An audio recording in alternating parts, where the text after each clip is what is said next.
Vijay TV புகழ் Rio Raj அவர்கள் தற்போது ஆண் பாவம் பொல்லாதது அப்படின்ட்டு ஒரு திரைப்படத்தில் நடிச்சிருக்காருங்க. இந்த திரைப்படம் வரக்கூடிய அக்டோபர் 31 ரிலீஸ் ஆக போகுது. ஸோ அதற்கான ப்ரொமோஷன் பணிகளையும் இப்போ தொடங்கிட்டாங்க.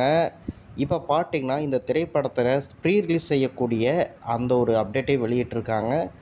அதுக்கான போஸ்ட் தான் இது. ராஷ்மிகா மந்தனா அவங்களுடைய ஆக்டிங்கில் உருவான திரைப்படம் தான் தம்மா. இந்த திரைப்படம் ஒரு ஃபேண்டசி திரைப்படம். இந்த திரைப்படம் பார்த்திங்கன்னா தற்போது வரைக்கும் 100 கோடிகளை உலகம் முழுக்க சேர்த்து மொத்தமாக வசூல் பண்ணதை ஒரு தகவல் வெளியிட்டிருக்காங்க. அதாவது பாக்ஸ் ஆஃபீஸில் 100 கோடிகளை வசூல் பண்ணிடுச்சுங்களாமா. இந்த ஒரு தகவலை அஃபிஷியலாக வெளியிட்டிருக்காங்க. பிரதீப் ரங்கநாதன் தற்போது டியூட்டுங்கிற ஒரு திரைப்படத்தில் நடிச்சிருந்தார். அந்த டியூட் திரைப்படம் பார்த்திங்கன்னா தற்போது வரைக்கும் தேட்டர்களில் சக்ஸஸ்ஃபுல்லாக ஓடிட்டுருக்கு.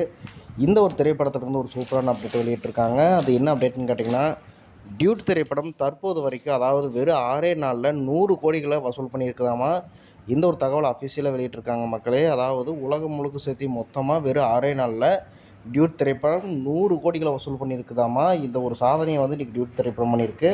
சரி மக்களே, இந்த ஒரு வீடியோக்கு லைக் பண்ணிவிட்டு என்னோடய சேனல் சப்ஸ்கிரைப் பண்ணுங்கள்.